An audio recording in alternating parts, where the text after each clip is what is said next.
Welcome back sa aking YouTube channel mga trops. Kung bago ka pa lang, please click the subscribe button at notification bell para lagi kang updated sa boxing news. 4 Division World Champion Adrian Broner nagbalik training na. Sa bagong video na inilabas ni Broner sa kanyang social media account ay kitang-kita dito ang paglobo at paglaki ng kanyang tiyan na para pang butete. Magkakaroon sana ng laban noong nakaraang Disyembre si Broner, ngunit hindi ito natuloy sa di malamang dahilan. Ngunit ayon sa mga nakalipas na post na inilabas ni Broner sa kanyang social media account, ay mistula ba na para bang bumalik na naman ito sa kanyang bisyo ng sugal at alak. Ang huling laban ni Broner ay sa 147-pound division, ngunit nagpakita rin ito ng interes na bumaba ng 140-pound division para kalabanin ang mga kilalang pangalan dito kagaya nila Rolando Romero at Ryan Garcia. Hindi natin alam mga trops kung kakayanin pa bang bumaba ng timbang ni Broner sa super lightweight division. Pero sa ngayon ay ito lang talaga ang matalinong move para kay Broner nang sa ganon ay makuha niya ang malalaking laban sa kanyang karir. Pero kung sakaling umakyat si Terence Bud Crawford sa 154-pound junior middleweight division at bakantihin ang WBC, WBO at WBA welterweight belt, ay maganda siguro na manatili na lang si Broner dito nang sa ganun ay makakuha siya ng mga title shot sa dibisyong ito.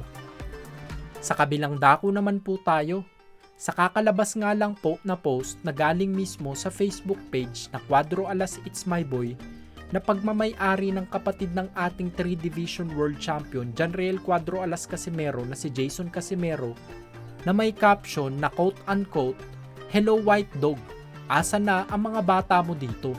Akala ko ba malakas ka? Talaga ba? White Dog loser," na may larawan ng top 5 fighters sa BoxRec rankings sa Super Bantamweight Division. Na tila ba parang sinasabi dito ni Kuya Lods na wala ang mga alaga ng MP promotion sa rankings. Top 1 si Naoya Inoue, top 2 si Luis Pantera Neri, top 3 naman si Cuadro Alas, top 4 si Stephen Fulton, at top 5 si Sam Goodman. Bumaba nga po ang ranking sa BoxRec ng former Unified Super Bantamweight Champion Marlon The Nightmare Tapales na alaga ni Gibbons. Kaya naman nasabi rin sa post ni Kuya Lods na Cuadro Alas lang ang malakas. Sa ngayon ay rank 6 na si Tapales sa BoxRec dahil sa pagkatalo nito sa kamay ng Japanese Monster.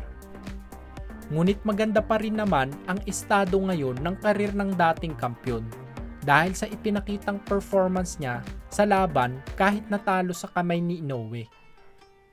Kaya umaasa pa rin ang maraming boxing fans na mabibigyan pa rin siya ng magagandang laban at opportunities para makabalik ulit sa itaas.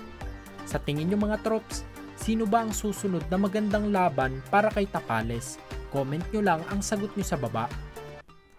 Kung nagustuhan nyo ang balita na yun mga trops, bigyan nyo naman ako ng isang suntok sa like button dyan. Yun lamang po at maraming salamat.